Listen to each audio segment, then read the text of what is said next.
Welcome to another edition of A Strange New Pod. I'm your captain and host, Julian Brown, and yes, while we did try to book the outrageous Akona to DJ tonight, you're unfortunately stuck with me. I'm sorry. I can't get the celebrities. Joining me on the view screen, the best bridge crew in the galaxy that will totally drink who will totally drink at any Starbase dive bar. Our stream manager and resident Eugene Cordero impersonator, Rear Admiral Eric, the bold queen of puns, who also creates a double. I really screwed up this outline. A double every time I pun. Yeah, you're right. Oh, no, I got it. I'm just being weird. Yeah, sorry. I'm going to read that again. It's okay. The Borg queen of puns, who also creates a double every time she puns. Lieutenant Brittany. Lieutenant Hawk, who we just found out is actually the man behind the illegal Klingon disruptor exchange ring. And Commander Giraffe, who would much rather have the lore bubble bath. Glory to you and your houses. How did struggle through that one tonight? I mean, we understand. From last night. Yeah, we're all Star Trek hungover. Yeah, we out of news yesterday just wiped us out like for the rest 2 of the days week. worth of news in like 2 hours, 2 or 3. We all screamed for Uhura for like 3 hours straight. So yeah, and then midnight it. Yeah, as you do every day of your life, obviously. So we're struggling a little bit with this one, but we're here. We're doing it. It's fun. This week, obviously, last night, like we just said, was one of the biggest Star Trek days ever. So we burned the midnight oil, did that awesome kind of wrap up and reaction to everything that happened there. So you could actually go to Twitch, which you're on right now if you're watching us live, and watch the replay of that. And it's also available in podcast form and will be up on YouTube in a couple of days. Yeah, that leaves us to do our thing here and review Season 2, Episode 5 of Lower Decks, an Embarrassment of Duplers, as can be seen on Eric's screen. So many Duplers. Before we do that, though, folks, let's have Giraffe give a shout-out to our amazing patrons at the Ready Room level and above. Oh, my God. Oh, yeah, put you on the spot. I didn't practice. I'm sorry. I'm so sorry. Well, obviously, English is definitely your native language, and we can definitely throw you on the spot all the time. And that's the first time I'm listening to that list of names, right? So don't worry. We say it differently every week. The hardest one is Giraffe, so make sure you pronounce that one correctly. Okay, so thank you to our amazing patrons. Do I have to say my name too? If you want. You don't have to. No, I wouldn't. You don't want the recognition anymore? We'll pull you off. Yeah. Okay, I'm doing this. Thank you to Simon Stager. Stager. Close. Okay, again. Thank you to Seaman Stager. Jeff Steve. Don't say that. Mariah. Oh, don't say that. Stop it. Okay, I'm doing it again. Okay. Thank you. Stabbed what? With what? We apologize, Simon. Seaman Stager. Okay, that's not gonna I got it. Thank you to Seaman Stager. No. Stop. He wasn't correcting you. He was making fun. Simon Stager. We can't call him Seaman. We can't. It's Simon in French. You want me to say? I know why you're saying it. You could say Simone. I would actually like that. Simon. Okay. Quel dommage. Yes, right. Okay. Thank you to Simon Stager, Jeff Reeve, Mariah Gossett, me. Yeah, you. Rob, Jen Stein, Tina Alexander, Joe Saparito, Noe Santos, Kyung Hui, thank you, JD, Takako Nagumo, Kara Kennedy, Mark, Fernanda Nogales, SMK, and Jan Davis. Woo! Yeah. That was good. You did it. No, we don't need the first name was the hardest, obviously. Yeah. That was on us. That's on us. No more Navy seamen. It's totally fine. We don't. You can't. Yeah, it's okay. See more at 11. Yeah. Hey. Yeah. Get off my bridge. Gladly. After that. Guys, to find out more about our patron collective, just head over to strangenewpod.com and click on Join the Collective. It's fun. It's awesome. And one of the reasons that our patron collective is awesome is what we're about to announce. So our friends at Paramount Plus sent us an awesome care package for Star Trek Day. And one of the things in that package was this awesome deck of cards, which is a trivia game. So I was like, well, Aaron's been talking about us doing like trivia night for a really long time. And this seemed like a fun way of kind of like giving back. They gave to us and we're going to give back to our collective. So what we're going to do, we're going to have a trivia night in a few weeks. We have to make sure that the main crew is here. And then our crew, our bridge crew, will represent, right, 4 members from our patron collective, which is awesome. And they were voted on. We're going to announce them right now. Those patron members were voted on by their fellow collective members, which is really cool. So without further ado, who would like to read our winners? The 4 collective members that our crew are going to be playing for. Eric, hit it. Yes. Yeah, let's do it. Pick number 1, Fernanda Nogales, represented by Aaron. Okay. Yeah. Pick number 2, Noe Santo, represented by Brittany. Yes. Pick number 3, Ian Davies, represented by Hawk. So now we know now we know who's gonna win. Thanks, Hawk. Not necessarily. I'm really good at trivia. Number 4, Tina Alexander, represented by me. You're not gonna win. I'm sorry. Hey. So we'll announce the prizes in a second, but you have the people that are going to be playing and who's playing for them. We're going to announce the rules and how it's going to work, but we're definitely going to have like phone a Twitch member, like, you know, be able we're all going to bug Rob. Yeah. You'll get like one phone a friend. And spot we'll decide how many questions each team members get. They'll obviously be steals for more points and all that fun stuff. It's going to be a really good night. We'll do that before we do our review for whatever episode that'll be that night. It's going to be a lot of fun. Who wants to read the awesome prizes that people are getting? I believe I'm listed on the outline. So yeah, you are listed on the outline. Why don't you do that? You are fighting to the death via trivia for first prize, a Star Trek Discovery Season 3 and Lower Deck Season 2 Blu-ray set. And this Captain Pike action figure. If you guys can see it, you might not be able to. Oh my lord. Yeah, he's invisible, but he's here. He's there. He's every fucking where. Captain Pike. Captain Pike. Does not include horse. No, horse not included. No animals were harmed in the making of this trivia night. Captain Pike. And second prize, in case you don't win first prize but still did pretty dang good, you will get a 1701 figure set and an ASNP prize pack. So the 1701, I have it in my closet, but it wouldn't have come up on the screen, so I didn't grab it. But it's a 3 action figure pack with like the Cadet Picard from Tapestries. Tasha's in there, and there's a 3rd figure, which I cannot remember at this moment, but it's a really cool fucking prize. So nice. Yes, this is going to be a really fun night. I'm super stoked for that. So, but we'll figure out the night and the episode that everyone will be back. So Aaron, Eric, Hawk, myself, Brittany. I'll be the late great Alex Trebek for the night. Yeah. You'll also receive my praise, regardless of how well you do. So that's the true prize. And me randomly exclaiming throughout the night, "Human, play trivia!" I love it. Oh man, awesome. So yeah, we'll let you know what date that's going to be. But now, folks, it is going to be time to get to the Strange New Loop.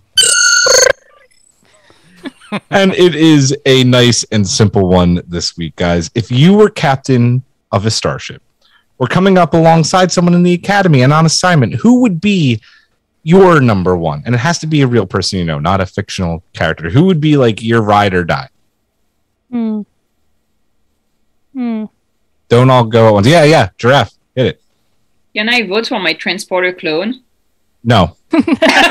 Real? And do you really know them? Yeah. Do you know your clone that well? No one does. And would they be named Will Giraffe? William Spotted. William or Spotted Giraffe. William. Spotted W Giraffe. Betrayal. Gotta grow a beard. Yep.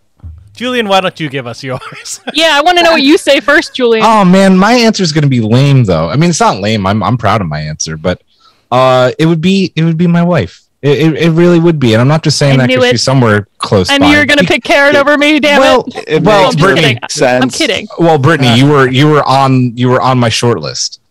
but I'll say this because she really she knows how to one, tell me when I'm wrong. She's really good at that, and two, if I can go to her and I'm not looking at something objectively and be like, am I looking at this non-objectively? And she will tell me straight up. And you need a number one like that, and someone who will get you back to being the person that you need to be, and will call you out on your bullshit.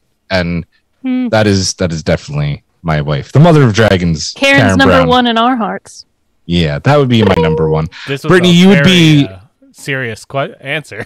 You would be my tactical. You would be my tactical officer. I'm fine with that.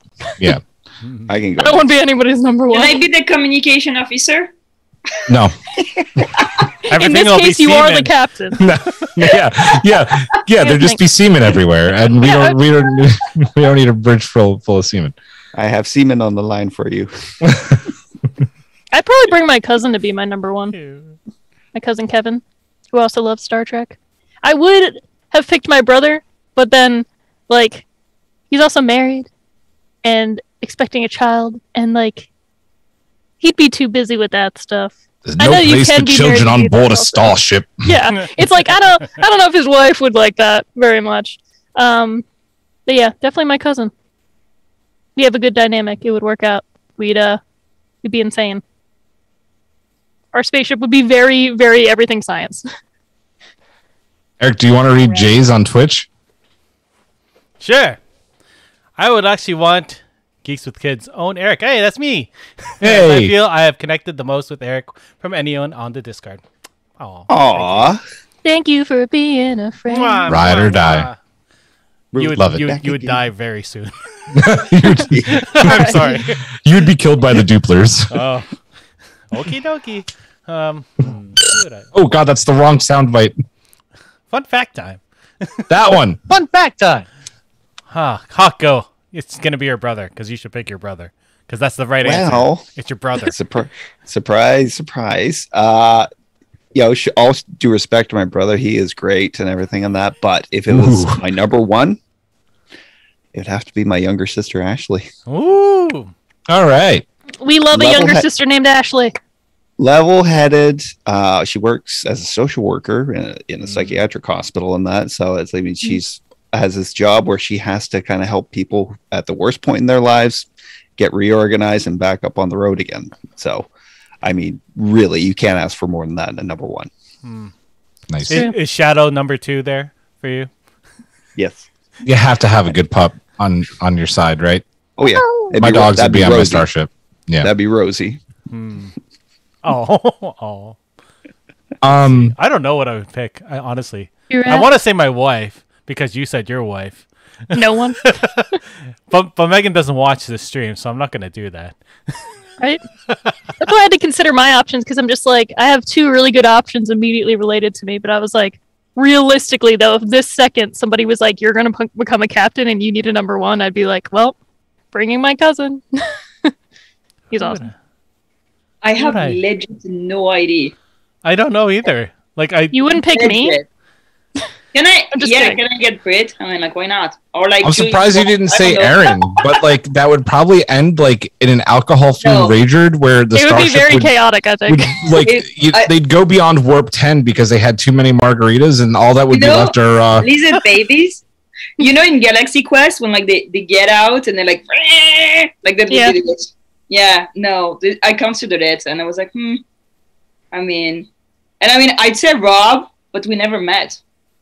Yeah, you've yet to meet Rob. That's I funny. would love to see Rob as number one. He'd be a good number one. He already Rob has would the definitely beard, be right? a good number one.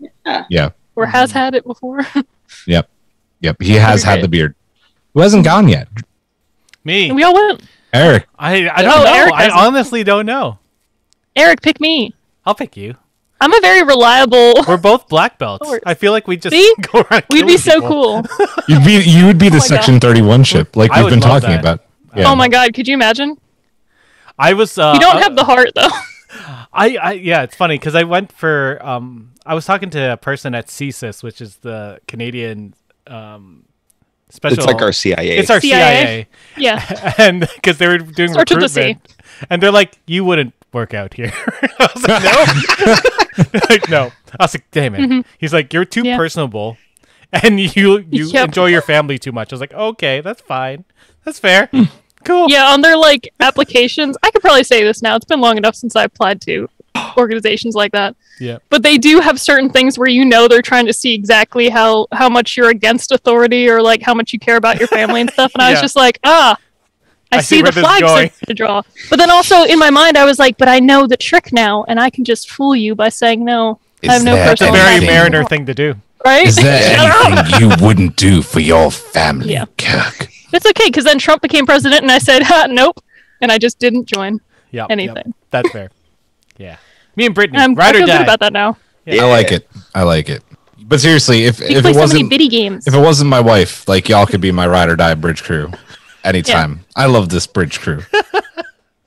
Giraffe, did you actually end up picking someone? I thought it was Rob. Yeah. I like how my response is just I cannot have my transporter clone, which was my first. Like, actually, I'm gonna answer seriously.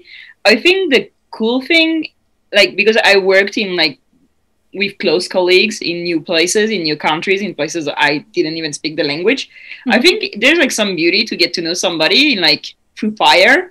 Yeah. And I'd like Starfleet to assign a first officer so I can have a new friend. Oh yeah. Mm-hmm. Yeah. Should we get into the episode review? Let's dupe it. Let's dupe it. It is Lower Decks. Oh my god. Season 2, episode 5. We are at the midway point of the season, which is both glass half full, glass half empty, like a little sad, a little excited to see what's to come as well. So, yeah. Here we go. An Embarrassment of Duplers. And Eric, you're up first this week. What did you think of this episode? Bam, loved it. That was the sound of duplicates appearing, by the way. I like that I know we've been talking about the different pairings of the people, but I liked seeing the pairings of the original, the twos that we'd seen all through season 1. That's Tendi and Rutherford, and then Boimler and Mariner. And it was nice to see them pair off that way again, especially since each of those 3 different storylines were actually really good individually. One wasn't shitty. I loved the Dupler / Rutherford one because I like that this really played with the insecurities of Rutherford and Boimler the whole episode. Boimler not being secure enough to tell Mariner that leaving was a big deal to him and he didn't want to hurt her feelings, and then Rutherford being insecure about being the person he was before because he had lost so much of his memory. And the fact that, it comes to a head and in a humorous and adorable way. I thought the Duplers themselves were hilarious. I can't remember who the voice actor is, but it's so familiar. Richard Kind. Yep. Yeah. There you go. Guy who graduated from my high school. Oh, did he? That's so not the same year, though. Not the same year. Mm-hmm. Such a distinctive voice. Yes. Yeah. I love the overall message at the end of the story at the bar when it wasn't really about going to the most prestigious place. It was about going to a place where, the people that you've gone on this journey with for such a long time, it's the most important thing for this crew. And especially being a smaller ship and a not as important ship, it's the people that you really, experience things with. This is a good question for that number 1 thing that we had for our... That's why I did it this week. So overall, I loved it. I thought it was a beautiful episode. Like I still feel how I felt the first time I watched it, and it's still such a good episode. I hyped it up for Giraffe. That's right. Yeah. So she can slam it down. Yeah, so she can slam it down. Speaking of Giraffe, you're up next. So no, I liked it. I really did. The thing that I was so ready for a life change. I know, we were vague as hell. Yeah. They're gonna reveal that she's actually a ghost and they're only these guys that see her. And, Sixth Sense. Something insane. I was ready.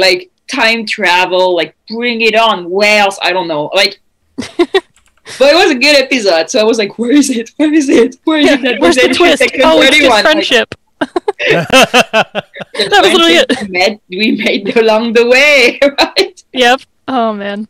So yeah, I watched it at midnight because I was still up, and then I watched it just before the pod. I like rewatched it, and it's good. It's great. I liked, yeah, as you said, going back to the original pairing was actually fun. I missed that. Yeah, because they grew by now. Yeah. Yeah, They needed it to finish their little arcs real quick. yeah, exactly. And again, like characters that grow, like we see Rutherford like going through his trauma and, you know, processing it and accepting it, which is great because, you know, in Starfleet nobody has trauma ever, right? Not allowed. Nope. So this, I loved all the Easter eggs. I took notes this time so I can remember. Very prepared. Yeah, I'm prepared. I remember when I used to take notes. It was like 2 years ago. No, I liked it very much, and I'm looking forward to the 5 next episode because, like, what are they gonna do with these characters that are not kiddos anymore? Like they're grown. They're going through high school now. They are grown. So There's less angst now. I'm betting that we're gonna get more angst. It's coming our way. It's gonna be a dramatic finale. There's angst around the corner. Yeah, I think there's going to be some more Tendi Rutherford angst. She's got those eyes at him right now. Hawk. I enjoyed this episode so much. Where to begin? Everybody's been really good at covering the topic. I know, right? They were so eloquent already, and I'm like, shit. Like, yeah. Do I have one original thought now? No. I did love, you know, Boimler and Mariner this episode, and that, you know, the tension between them, and that I think the whole point of them going together was maybe they thought between the two of them they could get over this kind of the hump and that was in their relationship over, you know, Boimler and that, you know, they thought they'd go have a fun night out at somebody else's expense. And it turned into a big Jeep chase through some sort of a shopping mall. As most friendships normally do. Very Blues Brothers. Blues Brothers.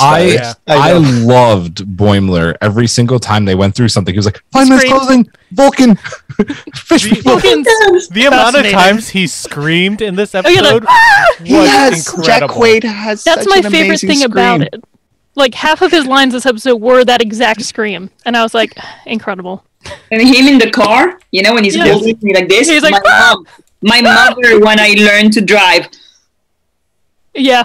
Time. Yeah. Yes. That's when we let my. That's the exact look he had on his face the entire time. And that, don't go down the stairs. And it's like, are you crazy? I never go down the stairs. Hits reverse. Goes up. Time to go backwards. It was, you know, some people could think the whole chase was a bit corny, and that I thought it was very well done, very well animated, very well edited, and it, you know, it ends up. How do I say? I don't know. It brings the event down, and that then like the whole thing that happens at the door, and then them winding up in a dive bar together, and that. But you know what? That the best of friendships are always started in some sort of a dive bar, and that never at the swanky event. And you know, that reveal there, it really put their friendship and their positions as characters into perspective. And that, you know, it's like the best is yet around the corner for these two. Hawk, you're 100% right, because our friendship started during a pandemic. And look at us now. I'm pretty sure I met Hawk at a swanky party called University. I remember, it was swanky. We actually, you know what? I was going to say, how would you two have met at university? We were in the same program. Yeah, we had multimedia together. I do remember we were at some sort of event together. We drank a lot in university. So. We listened to a bunch of professors speaking and blah blah blah blah blah. And I think we used to go drinking with our video profs, right? So that's awesome. Right. Yeah, it was when you and I sat down at a table, and I think the first question out of your mouth was, "So, what do you think? What do you think is going to happen in Lost?"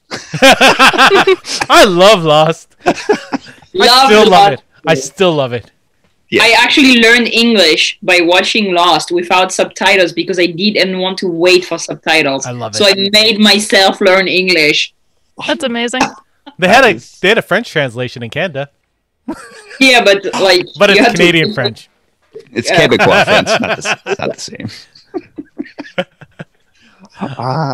So I think I'm.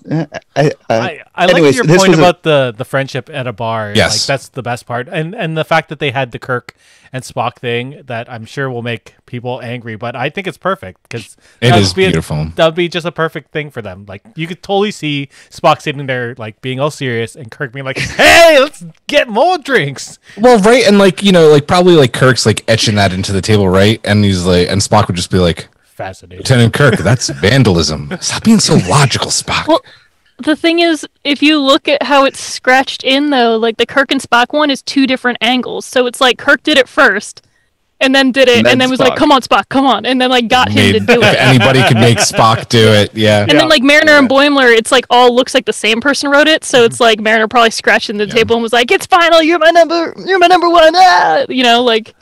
It's just so her great. mom blessing it. I witnessed it. Yeah, I love that. I witnessed That was adorable. Yeah. Britt.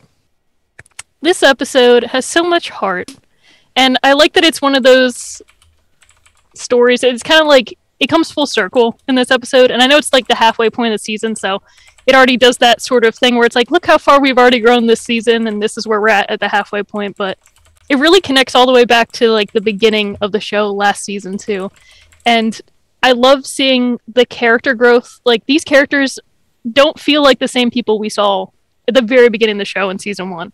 And they don't even feel like they're the same people we just saw at the beginning of this season either. And the fact that, yes, they went back to their, like, original pairings, but it worked in a way that it showed how much they grew exploring other things without that other person, and also finding a way to kind of make that relationship and bond stronger. So as much as, you guys mentioned that Rutherford was so worried about all that time that he lost. And I mean, Tendi was worried about that earlier in the season where she's like, he's going to replace me with somebody else because he doesn't remember all these good things we had together. And now he's doing the flip side of that where it's, I'm not remembering all this. I'm not even going to be the same person that I was. Like, and he's so worried about it because he's building a model, because that model represents their friendship and their time together. And it's so like, it's beautiful. I love the symbolism of the show and like the little metaphors they throw in there. Because like it's a comedy, but at the same time, it's like we say it all the time. It's such a love letter to Star Trek. It's such a love letter to all these characters. And I love that moment where they both put the little keys in to blow up the warp core together. Oh my god! I was just gonna mention that they actually symbolize it. I know, and like it's one of those things that like the episode's good narratively on its own, but there's these like little moments that you're just like, I fucking love. Like I love that. Whoever wrote that, I love this moment. And while it's not every moment of the episode, like it's these few specific moments that are so beautiful that like when you look back at it, you're just like, I love that ending. Yeah. I love that it's that Starfleet sort of underdog story. That's why Kirk and Spock tried to crash into the same party. It's like cyclical in nature. And then you have Mariner and Boimler trying to do it. And then you have her own mom that gets kicked out because they look down on them because they're Cerritos. It's and like, that moment between them is so Starfleet too, right? And I loved it. I have to say, just real quick, like SMK goes, tweezer keys. Yes, it was so tweezer cute. Keys. It was adorable. I loved it for all of them. And then Boimler and Mariner, that whole thing, like where they both just had to talk about their feelings of betrayal towards each other. With, he was like, I felt like you would judge me if I left, or talk me into staying. And then she's like, well, you left and you hurt my feelings. And he's like, I didn't know you had any. It was just. Yeah. But yeah, I tear up at the end of the episode every time. For me, I was actually really worried going into this today, knowing I was going to rewatch it, because like I had different feelings about every episode after we had watched the screeners, right? I was like, at first I really liked the Tom Paris episode, but I watched it and it was just okay. And then I actually ended up really liking the Mugatu episode, which I didn't like that much at first, and then I loved it. So I went into this and be like, oh, is this going to like hit the same way it hit for me when we watched it? And holy shit, this episode. This is I'm not bullshitting when I say this is one of my favorite episodes of Star Trek. It is just it when we're going to talk about this a lot more later. It advances the story for all of our characters in such a big and important way, and the growth and just this bond between Mariner and Boimler is just like, this was live action worthy, like what they went through in like a 25-minute episode, right? Like I was so impressed with both their voice acting, and remember, this is a comedy. This isn't really drama, but somehow they managed to like pull that through. And what was so great about this is it managed all the character growth and then managed to be funny as hell still, right? Because you got to keep it funny because this is a comedy. And it had action. It just had everything that makes Star Trek, and that made me so happy. And I have to say, as much as I love Boimler and Mariner's arc in this, the Tendi Rutherford arc really gets me, because I mean, those two were like, you know, whether they go somewhere romantically or not, I'm kind of thinking like they are, but like whether or not, like the fact that Tendi is just there for him throughout, like going through this, he like, I think she could have told him early on, like we never finished it because like that was like the signal of our friendship, but she just let him go through it while these fucking Duplers were like getting in their way all the goddamn time. I love that. I loved Carol's arc. The fact that like, listen, she wants out, right? Like she wants something new. She wants a better command. And now she's getting like this fucking Dupler duty where she wants to be like, you know, doing something on the front lines. And the way that she grows at this end of this episode, where I think moving forward, she is going to be very happy remaining on the Cerritos. I think we've kind of come to an end with her wanting promotion after what we saw tonight. And then I watched this episode three times today. I watched it in the morning. I watched it another time to take notes. And then I watched it right before we potted. Just enjoyed it. And every single time when we see the Spock Kirk thing, I tear up. And at the end, when you see Mariner and Boimler, like, listen, like this was the first show that we started covering as a pod, right? So like, this is very much this pod, even though this is a Stranger Worlds podcast, technically, like this is our show, and that's very meaningful. So to see Boimler Mariner in there and their friendship, really, and that's never good. Like, let me get this out of the way right now. It's solid. It's never going to be a romantic thing. Like they are ride or dies, right? Like number one, and like Mariner's the captain. Let's get that out of the way too. She's the captain. She's the main character on every poster. We know. Yeah, but like, that moment just made me swell up each time I watched it. This episode is so good. So. I loved how definitively they that they're never going to wind up together in that, because it was not only her reaction like ew, no, was his like ew. Well, and sometimes in rom-coms, right, that could be mistaken as like, oh, that means they're really into each other, but the way the lines are delivered, like, no, that's never going to be a thing. Like, no. And then watch, they're gonna watch it happen. I wouldn't be surprised if they did, but it would have to be Amok. Dude, that would be wild. Before we get into kind of deep diving this a little bit more, Takako goes, this might be a controversial opinion, but I really hope they don't tie Tendi and Rutherford romantically. I want more real platonic relationships between men and women, and between queer persons, yes, in Trek and other stories. I'll take it. I will also take that. Yeah. Totally. I'm fine if they stay friends. I really am. Do I want to see them get together? Yeah, I think it just works really well. I've been saying it since the show started. I would be really happy if they did. If they don't, I would also be really happy. They're awesome friends just by themselves as well. So I don't think it's an unpopular opinion by any means. No. Yeah. Let's deep dive this episode a little bit more. So when we all watched this episode a few weeks ago, we all agreed it was the best episode of the season, right?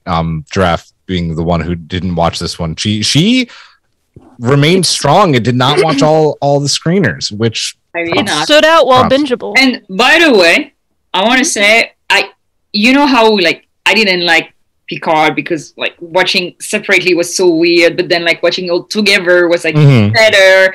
I feel Lower Decks is really serialized in a way that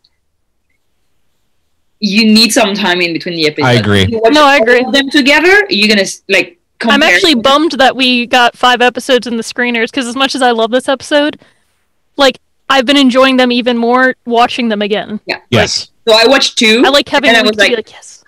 I need I can't do it. There's that thing with any when you have something that's available to you in its entirety, and that even like with this half and that, there's this law of diminishing returns, and that happens while you're watching, and that there's a lot to process information wise on the screen, and that, and after a while you do burn yourself out just one after the other. Like I did all 5 in one day, so I'm happy that I didn't. I'm happy that I didn't. Yeah.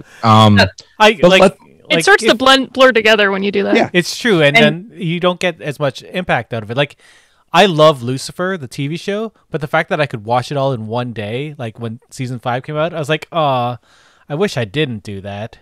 I did. It was bad. And the other thing too is I feel like for Star Trek, I love to try to predict what is going to happen next. like what the trailer means, the little teaser at the end, like watching things like image by image, and then when the story is given to me, I'm like, wow, I didn't think of that. Or, wow, I thought of that. And if I watch all of them like one after the other, I lose that thrill. Yeah. Fair. Oh, this episode didn't have a cold opener. No cold opening. Yeah. And that's the thing that at first got me with the episode, but then I realized, it's because they realized they're telling all this in the 23 minutes and they need every minute. Yeah, they really did need every minute. The ending is worth it. When we had the screeners, I kept on rewinding. I was like, did I miss something? Yeah, I did it like twice the first time. I was just like, wait a minute, did they not include it?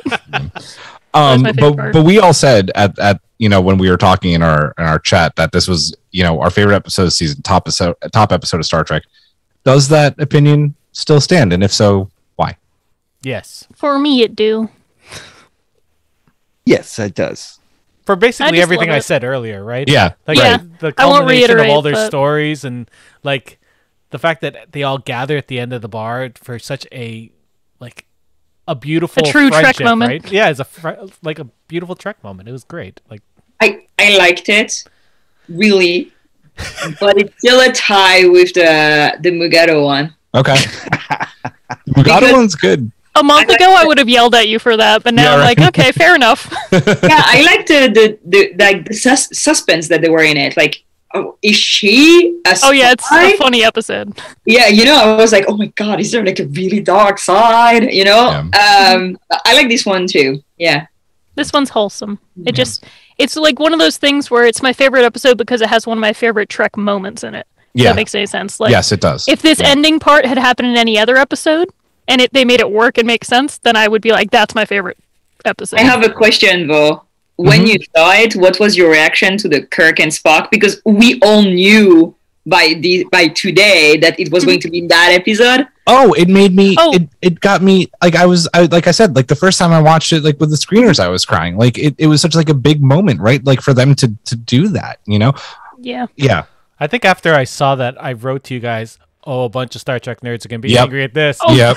Yeah. Oh, yeah. One was great because we're just like spurt cannon. But yeah, it was one of those things that immediately you're like, oh my god. And then by the end of the episode, how they make like the two basically equals together. We're being like, hey, the two characters in this show are just as important as these two from the original series, and like, look how far Trek has come. I was just like, and someone on Twitter made a really beautiful Lower Deck style fan art of Spock and Kirk sitting at that bar together, and I was like. That was like right after we watched it, right? Because like the fans learned about it like I think 2 days after the screeners or something. Like because Paramount put it out there, the clip. Yeah. Oh. Yeah. I just want to take it to the comedy aspect real quick here on Twitch. And where like goes after all the times they keep mentioning Quarks because there's a Quarks on the space station. Quark is doing really well for himself. Good for him. Quark made a Deep Space Nine model. Yep. And we're going to talk about that. Yeah. I really want Armin Shimmerman to make a guest appearance this season. Hey. God, yes. Hey. You never know. Yep. It would work. Like, we don't know. We're Quark has been mentioned the most out of anybody else between the two seasons. Yeah. One of the things this episode does really well, we've already talked about it a bunch, but let's talk about it a little more. It does advance the stories, right, of all of our characters. That maybe not Jack, maybe not Ta'ana and Shax, but like the really Ta'ana had a great moment though. When she had to tell off the Doopler, she was like, beep, beep, beep. Oh yeah, she yelled dropped like 5 F-bombs. Did she say? Yeah. And at the end too, when they're like eating in front of the bar, she just all peeps. I was like, Love and Shax gets pulled away, and he's like, "Sorry, Captain, the crowd's got me." Like the current. I'm just like, oh god. For not liking how they brought him back, I'm so thrilled that he's back. He still steals his scenes. Yeah, he really does. Your pa is weak. Your pa is weak, and it offends me. I don't even know what that means. Boimler and Mariner, obviously, they hash it out. He went to the Titan. She was pissed.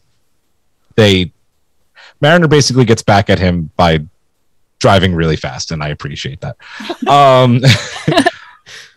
This all culminates though in their bond becoming stronger than ever. Do you think that is going to show in the next 5 episodes? Like it's going to be less teasing on the Mariner side, or do you think it's going to be like more teasing and like you're my number one, but like I will follow you into hell and back kind of? She will never stop teasing him. Yeah. And I hope that she never stops teasing him. But I think that now it's just like, remember how worried we were at the end of last season? As much as we loved the show, we were like, oh man, Like, do you think they're going to be mad at each other for a while? Like, how's this going to sort itself out? And then when he comes back right away in the show, and then they have these like moments, the fact that it's already solved by like episode 5. Yeah.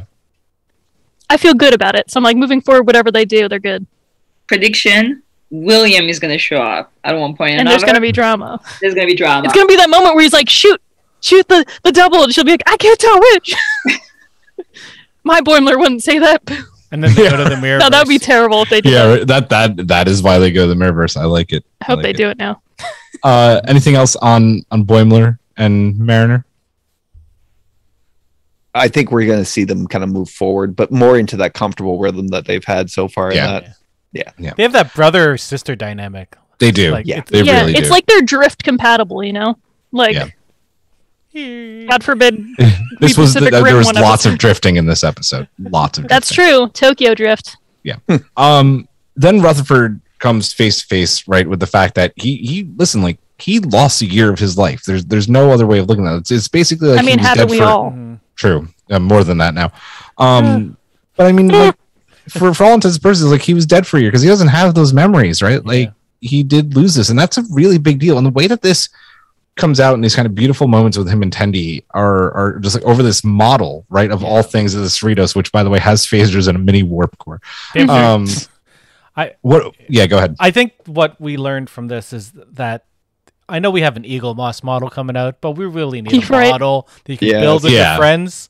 But other than that, Lego tweezers.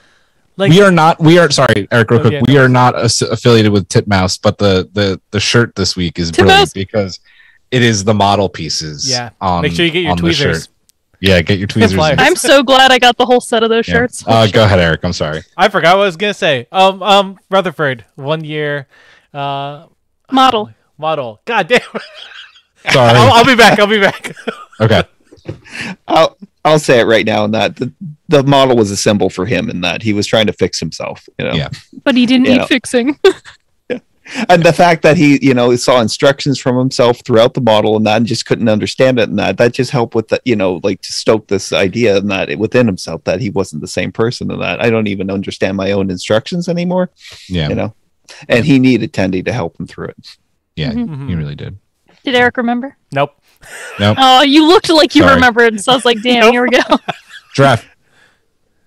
So, I like literature. Yes. Please go on. Other than TOS novels. But I think, like, they're really following, like, just such a classical character arc for Rutherford. Like, these thing where he keeps wanting to go back to that point in time. I mean, it's very Gatsby, right? Like, we beat against the current, right? And Tendi's his green light. What? Green skin? What? Yep. Exactly. And you're welcome. Green light. Oh my god. Okay, I once cried under a dorm room bed reading The Great Gatsby and talking about how I'd never find my green light while eating chocolate cake. So, like, I got you. Yes, the green light was the chocolate cake. Yeah. The funniest thing was I was rereading the book for fun because somebody had it. But, like, it was a rough time in my life. Because I did bad on one Spanish quiz.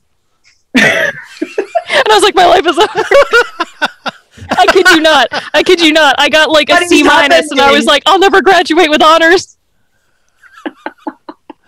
I did. I ended up graduating with honors. Good. So, continue. Yeah, it's the moment where he needs to accept that he can't go back and he needs to deal with it. And I think it's great that Tendi is here because we feel we kind of know that something happened to Tendi and she changed and she didn't go back. So, I mean, she's a great guide for that, even if I feel that in the next episode we may get like the reverse opportunity where he's going to help her deal with things. Yeah. Because Mariner couldn't. Yeah. Yeah. It's true. I like the fact that I got it. Rutherford, yes. For the past like 5 episodes, like we had seen him be so positive and so upbeat, like just normal Rutherford, but all this was actually boiling underneath, sort of like a model that isn't, fixed properly. And the fact that the model mirrors his journey Like, it's so pretty and shiny on the outside, but you don't know what's, not working underneath. It's like that Arrested Development voiceover where it's like, he said everything was okie dokie. It was not okie dokie. Exactly. Like, that's Rutherford to a T this whole season. Agreed. Cool. Before we move on, I'm going to read SMK's Twitch comment here. Dupler Shenanigans was great and enjoyed the inherent critique that you need to learn to accept criticism. And that leads us to our next bullet point here. We've known Carol, right? She's been unhappy. Carol! Since really the tail end of last season. She wants the big job. She doesn't want to keep doing these errand runs. Like, just knock it off with the Dupler bullshit. Do you think that after seeing her kind of like she witnessed her lower deckers like and her daughter like kind of coming through their shit at this bar, do you think that this helps her get past hers? Like, is she going to be a different captain moving forward? I don't think she'll be a different captain per se, but I think her dynamics, like with anybody else, their dynamics and their relationships continue to change and grow. So I just see it as more of the bonds are being strengthened between her and the entire crew, including the lower deckers, and like you can already see that her relationship with Mariner has changed. Yeah. Even from the beginning of the season where they were doing that thing where they were like pretending to get along but weren't really getting along. To the point where like Mariner saw her mom sitting outside and was like, "Hey, we're at this shitty bar. You want to join instead of eating like your fucking street vendor meat on the side?" And yeah, it worked. And I really liked that moment too, right? Because Mariner could have been like, "Oh, haha, you got kicked out of that party too, loser." Instead, exactly. She was really amazing and just like, "Hey, like, come drink with us, like Kirk and Spock used to drink here." And that moment between those two, I loved it. One of my favorite moments. I'm going to go deep. You ready? Go deep. Yes. Hit it. Do it. I really like Captain Freeman, and I think that nobody ever talks enough about her, because at the beginning in season 1 she was kind of a joke. Like the Cerritos is a joke, everything is a joke. They're like, oh, you know. But then I like in the second season that we actually see that she works hard. You know, she wants it, and she doesn't get the recognition she thinks she's due, and she doesn't get it for her, but she doesn't want it only for her. She wants it for her crew. She wants them to be recognized for all the shit they have to deal with because Starfleet does whatever, right? And that basically, yeah, they're not the hero. They're not the guy that like fight like the Titan, but they clean up and they get the thing done. And she's here and she goes and she fought the Packlet by herself. And I know it's the future. I'm gonna go a bit. You can get deep. Yeah, I told you deep. But like, as a Black woman, yes, go off. But like, I always feel like I have to do double and get maybe a crumb of recognition. And like, this episode really got me, not for Mariner, but for her, because like when she goes there and like she's denied the entrance, and she takes it so like personally for her crew yet again, and not for her. And I feel the relationship with Mariner has been this, like we've been seeing Carol Freeman through the eye of her daughter, and you know the moment where as a kid you grow up and like you realize that your parents had shitty life and like they had to go through stuff, and that they're not perfect, but maybe they're not perfect because life is not perfect. And I feel that Mariner is coming to that acceptance that her mother is actually doing a lot, and on top of doing everything, she deals with her too, and keeps her on board when her dad is like being an admiral and stuff. And like, I really want to see more about Carol Freeman, because that moment where she's thrown out, you know she suffers about it. And the fact that Mariner is actually not taking that opportunity to be a bitch, because that's usually what she is showing again the growth of the character, and the fact that we're slowly turning the gaze of the storyline towards a more realistic character arc. Yes. You have me so hyped. Thank you you have me so hyped right now, just because like you brought up such a great point about Carol too. It's like we've always seen this from Mariner's side, where it's like, oh yeah, like my dad's a Starfleet admiral, my mom's the captain, and like I have to be the rebel because like I don't want to be looked at because like I'm their kid. But I think she's starting to realize how difficult it has to be for her mother to be a Starfleet captain and for her father to be a Starfleet admiral, and how hard it must be on them to navigate having a daughter in Starfleet as well. And like, what are like the ramifications of that? Like, what are the side effects of that? And, you know, like we have to be kind of like the model citizens in here, because like we're one of like these prestigious Starfleet families, and like that's, I think it's really cool how that kind of like came out in this episode. So yeah, great to points. go off of what you said. The other things that we always like, oh my god, Michael Burnham, the black woman captain. I was like, yep, Carol Freeman, come on. I mean, I'm exactly. a Burnham train, you know that, Yeah. you know. But I'm like, I too forget her, and I'm really glad they're going somewhere with her character. And Dawn Lewis, I think that's her name is. Dawn Lewis, yeah. Dawn Lewis. Yeah, does like an amazing job. I love her seeing. I love seeing her on the fantastic. red carpet. I mean, Yeah. she's great. So yeah, more Carol Freeman. Come on. Shit, I'm I have to ready. put Freeman on the shirt. Yeah. Yes. You do. Yeah. Put respect on her name, damn it. But to go with what you said, also in that scene, like what really gets you as well is that when she straight up says, like, I fought the Packlids with the Titan, I belong here, and then sees another captain up there and says, like, hey, tell them I belong here, and it's a white dude, and he completely ignores her and walks away. Yep. And I was just like, Whitey's on the moon. God damn it. You know, like every time I was like, ugh. It The brings betrayal. back, like, I mean, Trek is a utopia, right? Like, there's no classes, there's no money anymore, like, there's no hunger. But they're still assholes.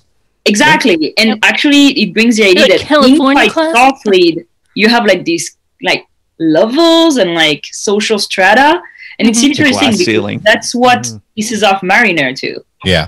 Yeah. Classism. Which leads me to like my last bullet point. We really had to talk about it, but like this episode did show that Starfleet at the end of the day like is a family, right? It's a really fucked up family, but it's a family. And there's Aren't fucked they up all? aspects which we've talked about on this podcast on multiple occasions, but it is a family, and within families there's drama, there is pettiness, and this was very well But there's represented. also love. And there's also love. This was all represented in I this love that she episode. said, we've been through as much shit as Picard and the Enterprise. Like, she's like name dropping everything. She's like, we do that shit you don't want to do. I escorted like the Enterprise when- out of space Yeah, dock. oh, space dock, damn it. When Mariner goes like Beacon Mariner Enterprise D, Yeah. what? Or no, Voyager D, and I was Voyager just D. like, Voyager D. Girl, we're her Voyager J now? let's have some fun. Let's get into We some will. fun. It is the Easter egg hunt for season 2, episode 5. Giraffe's Got her thesis ready. her notes. I'll go through my 50 notes pages. last if you guys missed Front and back. anything. Go read. Look at that insanity here. Look at Hit this. it. Hit it. Go ahead. You don't want to go first? Okay, I'll go first because I only have a very small list. We have. Did anybody notice anything important on the statues Yes. in the captain's office on the Yes. space station? Yeah, go ahead, hit it. No, because I didn't. No. I recognized one thing, but I didn't remember what it was. So what was it? I'm not sure, so I actually need help. But you know, on the right side, I mean, his left, right, Mhm. there's like an aviation, Yeah. old-timey aviation thing with Yeah. a woman, I think. Okay, And Amelia Earhart? Amelia. I don't No, know, I I don't didn't see it. think it's Amelia Earhart, but it's one of my Trek theory, my headcanon, like one of my crazy Fred. Like it's an Oh, Easter okay. job thing. It's what's her name? I forgot her name. I'm too tired. I wish I knew what we were talking Happy, about. I did happy too. riding bottom ranch. Help me, Twitch. Let me- We'll come back to that one. Yeah, we'll go come back. Okay. The Delta Flyer flew by when they're Delta Flyer. yeah. When? Andrew Barnett. Oh, Sorry. okay. Don't know who that is. I only caught 2 this week. Yeah. The Delta Flyer was there. More Trek weapons. We saw a Voyager phaser rifle in that dude's shop. The Vulcan bat thing, which the Lirpa. Lirpa. There were some TOS film phasers. SETI Alpha 4 and 5 were both mentioned. I really thought it was habitable. Obviously, the data bubble bath with some lures mixed in. Listen, at the models, just having like a model in there, and like seeing like the snap offs and everything was neat. The Pike wheelchair and the beep boops. Vulcans saying fascinating. Sorry, to go off of the pilot thing that Giraffe was saying, apparently it's a bunch of Amelia Earhart memorabilia. Oh, yeah? I was right. So it's not just that one thing. Okay. Yeah. You said woman pilot. It's the only one I could think of. And we're like, because at least Jellica wasn't at the party. Captain Shelby is there, who probably got promoted real quick after the Battle of Wolf 359.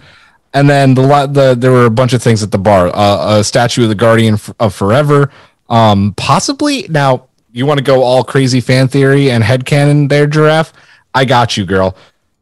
What if that's actually the Guardian of Forever in hiding?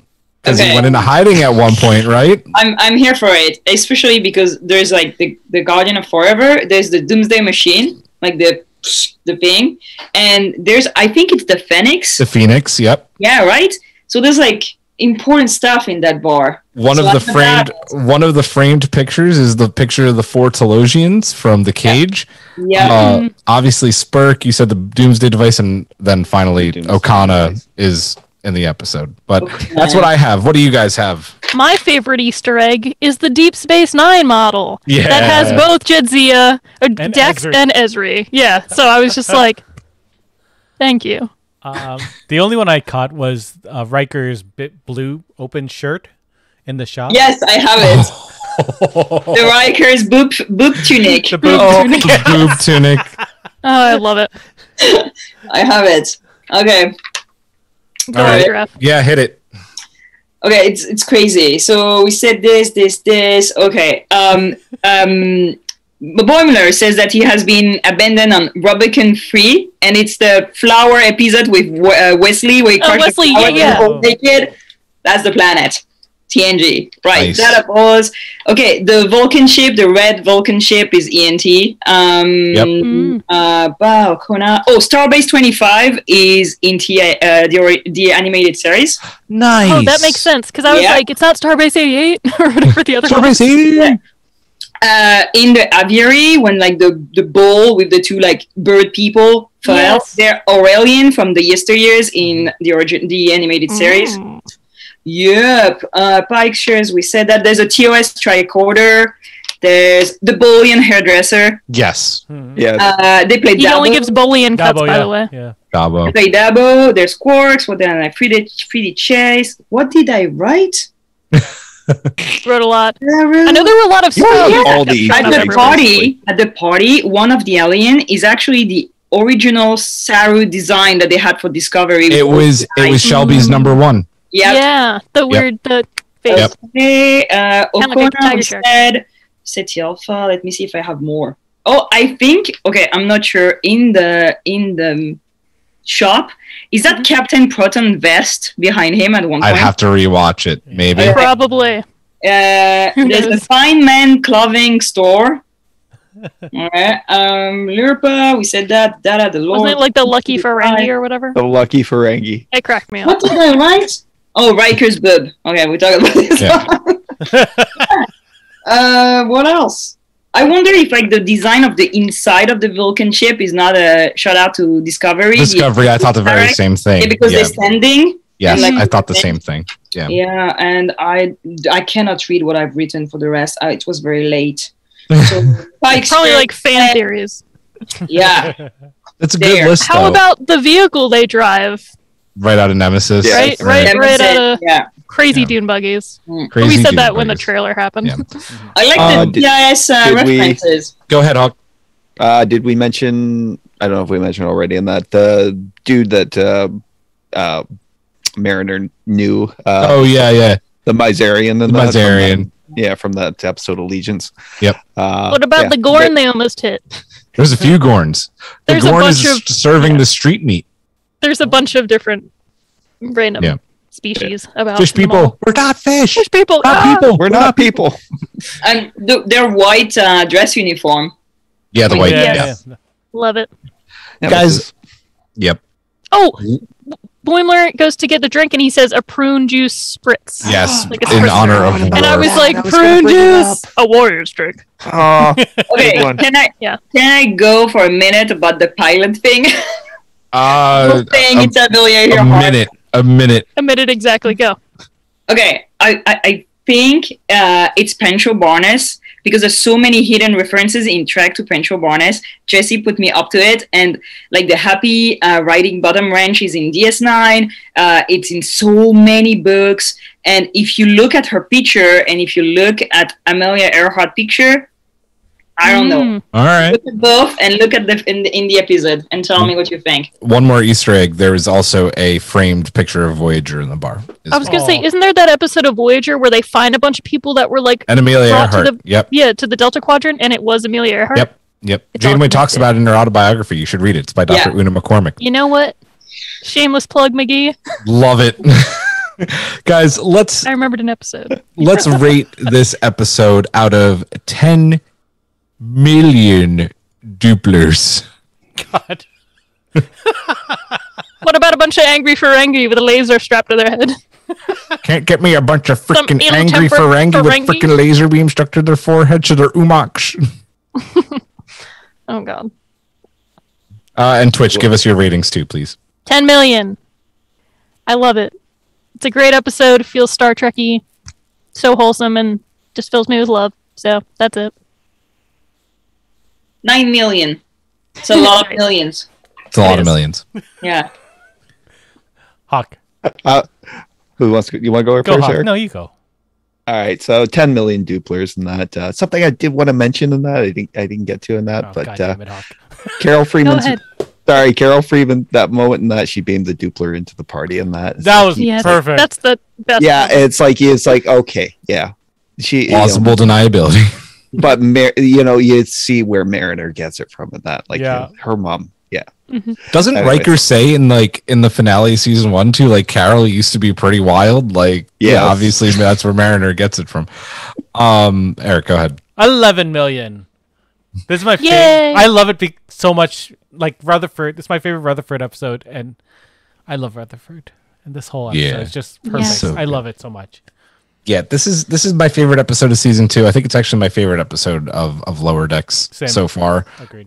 Yeah, 10 million duplers. If I didn't want to be an asshole and go above Eric's 11 million, I would, but I won't. 11 million and one. 11 million. Da-da. 11 million point zero zero zero zero one duplicate in twos. inches. Guys, let's SMK just goes all the duplers. All the duplers. I like it. Let's get to our subspace poll and mailbag. Hailing frequencies are open. And we asked you what you guys thought on Twitter of this episode at the midway point of the season. Who wants to read our poll? I will do that. Go ahead, Hawk. 37% said it's my number one. 21% said Duplendis. Another 21% said Too Fast, Too Furious. And yet another 21% said it's not on the list. Oh.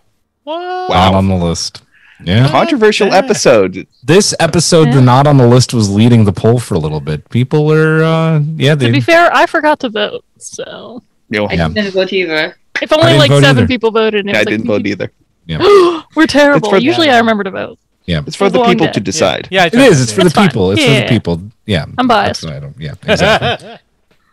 And then for our mailbag, we asked you guys what Trek means to you. We weren't going to read these last night. It got too late and it went over time, so we put them in the mailbag. But what does Trek mean to you, and what's your favorite moment in honor of Star Trek Day? And we'll just go down this list. Who wants to read Me. the first one? I think it's Lexi's. Go ahead.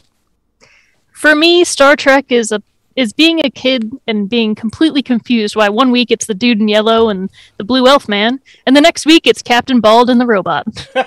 Jokes, dude, that's literally, that was me as a child. I was just like, oh, which Star Trek is this? Oh, okay.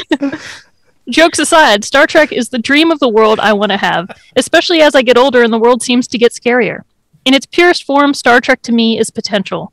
The potential of ideas, of politics, of art, of science, of simple humanity getting its shit together and being unafraid of not what's just out there, but of one another also. Nice. That was beautiful. That is. Yeah. Put that on my fucking tombstone.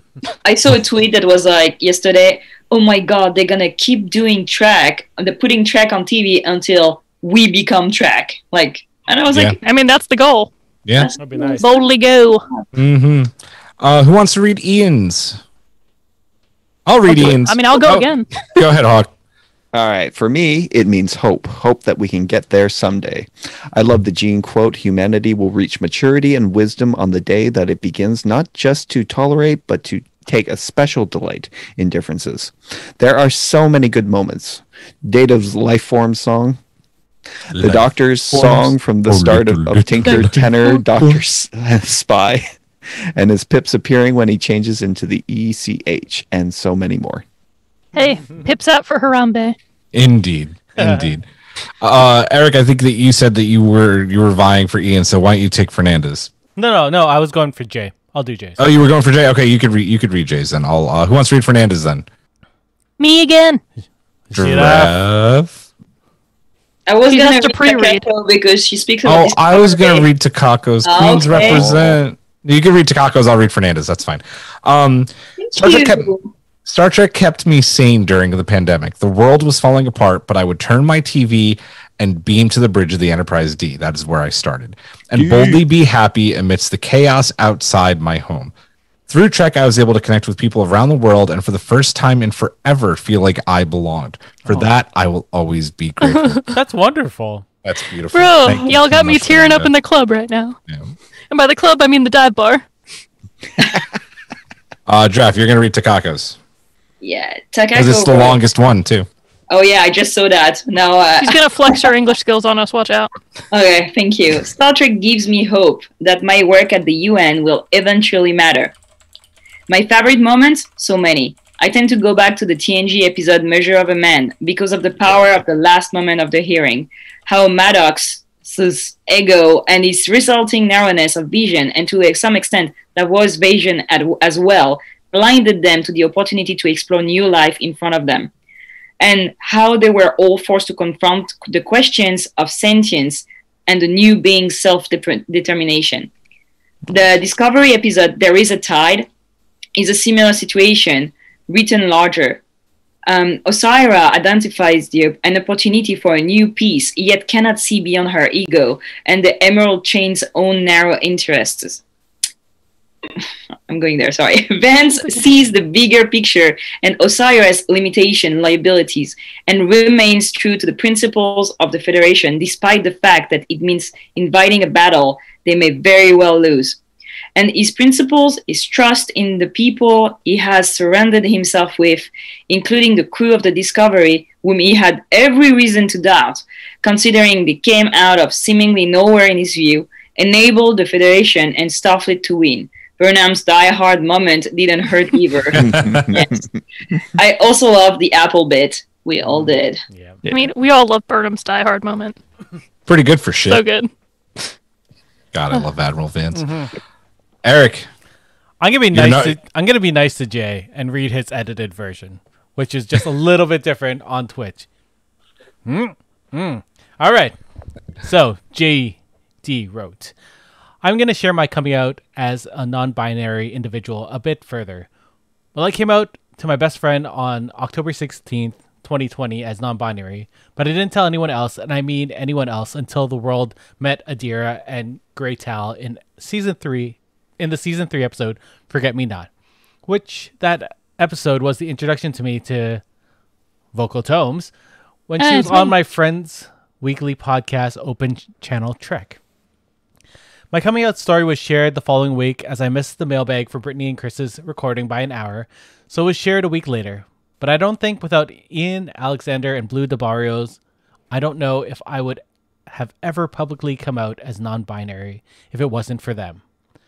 As I mentioned in that episode, I have identified as a Trill because as the symbiote goes through all the lives, and it doesn't matter which gender the host is, and the Trill has always been a part of who I am, because as coming out, it is like a rebirth, and all the emotions of coming out and discovering who I am as a person is like changing hosts, as Cisco once told Ensign Ezri Dax, that no matter what happens, they are still Dax. Yes, I'm still James, legal name, but I am also still Jay, and Jay is finally able to explore the world with all of you. Oh. And then they... that was beautiful, by the way, Jay. Thank you so was. much for sharing that. Yeah. For Lower Decks, I must say that this is the funniest episode I've seen yet of Lower Decks. I love the white dress uniforms, which is similar to the dress uniforms which I first saw at the Troy Riker wedding. I know they made appearances earlier in Star Trek, but it was my first introduction to them. Rating for this episode, infinite duplicates. Yeah, love it. Thank you so much, Jay. So wholesome. Damn, what a wholesome our episode. mailbags. I love mailbag. I love mailbag. I love this crew. I love this show. What a way to end. Speaking of endings, directly following this episode, we have a couple of really cool watch parties going on in our Watch Alongs channel. We are going to watch 2 TOS episodes tonight if we get through it and we don't fall asleep. The first one we are going to watch is it's basically because the introductions or reintroductions of Christine Chapel and Dr. Mbenga, thank you. So we're going to watch The Naked Time, and if we stay awake, Pretty Little War. So it's going to be... Go ahead. My favorite line in Trek. Yeah. Naked Time. Sorry, neither. Yeah. I love it. But those are going to happen on our Watch Along channel a little bit after the pod. We'll probably say top of the hour. But that is going to do it for this episode. We will be back next week, starting with the back half of Season 2 of Lower Decks. Can't wait to see what these final 5 episodes have in store for us. And we'll also get back to you about when the trivia show happens. So for Brittany, for Eric, for Giraffe, for Hawk, I say to you, live long and prosper. Majram. Good night.